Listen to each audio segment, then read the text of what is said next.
Shalom, perkenalkan saya Trisha Pangimanan, kelas A1, NIM 2214201188, Fakultas Keperawatan, Universitas Pembangunan Indonesia, Manado.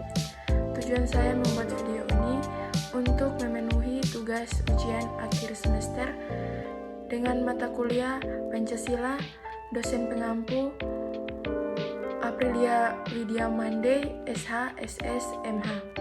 Untuk itu kita langsung saja ke pembahasan. A. Pengertian Pancasila. Nama Pancasila ini terdiri dari dua kata Sanskerta. Panca berarti lima dan sila berarti prinsip atau asas. Pancasila merupakan rumusan dan pedoman hidup, kehidupan berbangsa dan bernegara bagi seluruh rakyat Indonesia. Menurut Notonegoro, Pancasila adalah dasar falsafah negara Indonesia, sehingga dapat diambil kesimpulan bahwa Pancasila merupakan dasar falsafah dan ideologi negara yang diharapkan menjadi pandangan hidup bangsa Indonesia sebagai pemersatu, lambang persatuan dan kesatuan, serta sebagai pertahanan bangsa dan negara Indonesia.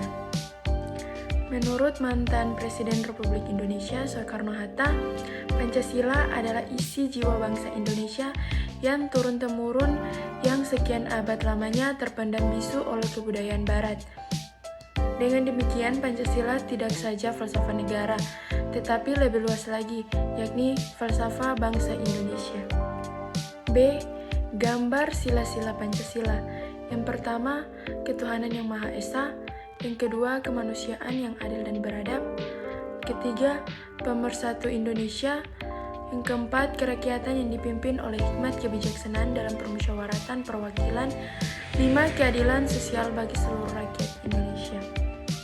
C. Pancasila sebagai dasar negara. Pancasila sebagai dasar negara berarti setiap sendi-sendi ketatanegaraan pada negara Republik Indonesia harus berdasarkan pada nilai-nilai Pancasila. Artinya, Pancasila harus senantiasa menjadi ruh atau power yang berjiwa kegiatan dalam membentuk negara. Setijo menyatakan bahwa konsep Pancasila sebagai dasar negara diajukan oleh Presiden Soekarno dalam pidato pada hari terakhir sidang pertama BPUPKI tanggal 1 Juni 1945 yang isinya untuk menjadikan Pancasila sebagai dasar negara, falsafah negara atau filosofi bagi negara Indonesia mereka. Usulan tersebut ternyata dapat diterima oleh seluruh anggota sidang. Hasil-hasil sidang selanjutnya dibahas oleh panitia kecil atau panitia 9 dan menghasilkan rumusan rancangan Mukadimah Hukum Dasar pada tanggal 22 Juni 1945 yang selanjutnya oleh Muhammad Yamin disarankan diberi nama Jakarta Charter atau Piagam Jakarta. D.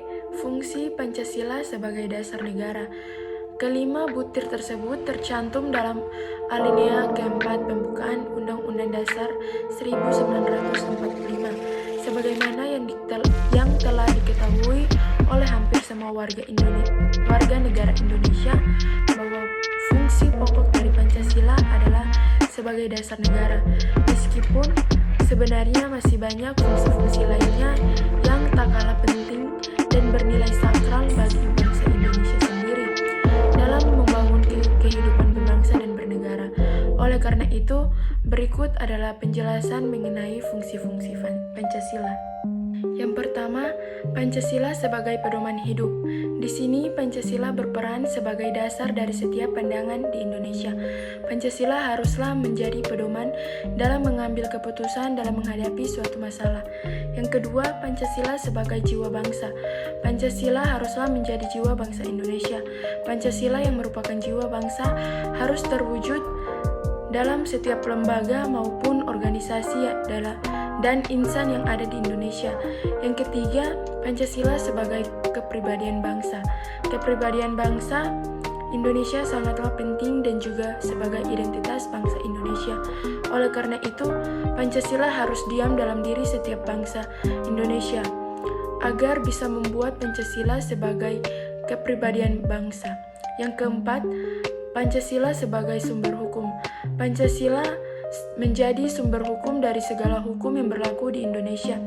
Dengan kata lain, Pancasila sebagai dasar negara tidak boleh ada satupun persatuan yang bertentangan dengan Pancasila. Yang kelima, Pancasila sebagai cita-cita bangsa. Pancasila yang dibuat sebagai dasar negara juga dibuat untuk menjadi tujuan negara dan cita-cita bangsa.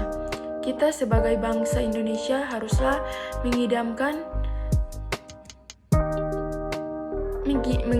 sebuah negara yang punya Tuhan yang Maha Esa, punya rasa kemanusiaan yang tinggi, bersatu serta solid, selalu bermusyawarah, dan juga munculnya keadilan sosial. Kedudukan Pancasila sebagai dasar negara. Dengan syarat utama, seluruh negara menurut MS Renan, kehendak untuk bersatu dan memahami Pancasila dari sejarahnya, dapat diketahui bahwa Pancasila merupakan sebuah kompromi dan konsensus nasional karena memuat nilai-nilai yang dijunjung tinggi oleh semua golongan dan lapisan masyarakat Indonesia. Sumber historis, sosiologis, politik, pendidikan Pancasila. Yang pertama, sumber historis pendidikan Pancasila. Implikasinya, pengayaan materi perkuliahan Pancasila melalui pendekatan historis adalah amat penting dan tidak boleh dianggap remeh guna mewujudkan kejayaan bangsa di kemudian hari. 2. Sumber sosiologis pendidikan Pancasila. Sosiologi dipahami sebagai ilmu tentang kehidupan antar manusia. Di dalamnya mengkaji antara latar belakang, susunan dan pola kehidupan sosial dari berbagai golongan dan kelompok masyarakat. Di samping juga mengkaji masalah-masalah sosial, perubahan, dan pembaruan dalam masyarakat. Pancasila sebagai ideologi negara. Makna Pancasila sebagai ideologi negara adalah nilai-nilai yang terkandung dalam Pancasila menjadi cita-cita normatif penyelenggara negara. Nilai-nilai yang telah disepakati bersama itu juga menjadi sarana menyatukan masyarakat dan dapat digunakan sebagai prosedur penyelesaian konflik. Hal ini sesuai dengan gagasan para pendiri negara Indonesia terkait pentingnya mencari nilai-nilai bersama yang dapat menyatukan berbagai golongan masyarakat secara konkret dalam visi atau arah dari penyelenggaraan kehidupan berbangsa dan bernegara di Indonesia. Pancasila sebagai dasar nilai pengembangan. Ilmu pengertian Pancasila sebagai dasar nilai pengembangan ilmu dapat mengacu pada beberapa jenis pemahaman. Pertama, bahwa setiap ilmu pengetahuan dan teknologi yang dikembangkan di Indonesia haruslah tidak bertentangan dengan nilai-nilai yang terkandung dalam Pancasila. Kedua, bahwa setiap iptek yang dikembangkan di Indonesia harus menyertakan nilai-nilai Pancasila sebagai faktor internal pengembangan iptek itu sendiri. Pentingnya Pancasila sebagai dasar pengembangan ilmu. Pentingnya Pancasila sebagai dasar pengembangan ilmu dapat ditelusuri ke dalam hal-hal sebagai berikut. Pertama, pluralitas nilai yang berkembang dalam kehidupan bangsa Indonesia. Dewasa ini seiring dengan kemajuan iptek menimbulkan perubahan dalam cara pandang manusia tentang kehidupan. Hal ini membutuhkan renungan dan refleksi yang mendalam agar bangsa Indonesia tidak terjerumus ke dalam penentuan keputusan nilai yang tidak sesuai dengan kepribadian bangsa. J. Pancasila sebagai sumber nilai kerangka berpikir serta asas moralitas bagi pembangunan ilmu pengetahuan dan teknologi. Pembangunan nasional adalah upaya bangsa untuk mencapai tujuan nasionalnya, sebagaimana yang dinyatakan dalam pembukaan Undang-Undang Dasar 1945. Pada hakikatnya, Pancasila sebagai paradigma pembangunan nasional mengandung arti bahwa segala aspek pembangunan harus mencerminkan nilai-nilai Pancasila. K. Pancasila sebagai sistem etika dalam kehidupan. Pancasila sebagai sistem etika memerlukan kajian kritis rasional terhadap nilai moral yang hidup agar tidak terjebak dalam pandangan yang bersifat mitos. L. Pancasila sebagai sistem filsafat. Pancasila sebagai sistem filsafat mengandung pandangan, nilai, dan pemikiran yang dapat menjadi substansi dan isi pembentukan ideologi Pancasila. Pancasila sendiri dikembangkan oleh para founding father atau pendiri bangsa Indonesia sebagai suatu sistem filsafat yang mengandung nilai-nilai filosofis. Pancasila sebagai sistem filsafat bertitik tolak dari teori-teori filsafat dan memenuhi ciri-ciri berpikir kefilsafaan. M. Latar belakang amandemen. Latar belakang amandemen Undang-Undang Dasar 1945, tuntutan perubahan atau amandemen Undang-Undang Dasar 1945 merupakan salah satu konsekuensi dari gerakan reformasi yang terjadi pada 1998 sebagai konstitusi negara. Undang-Undang Dasar 1945 dipandang tidak lagi sesuai dengan kebutuhan rakyat Indonesia.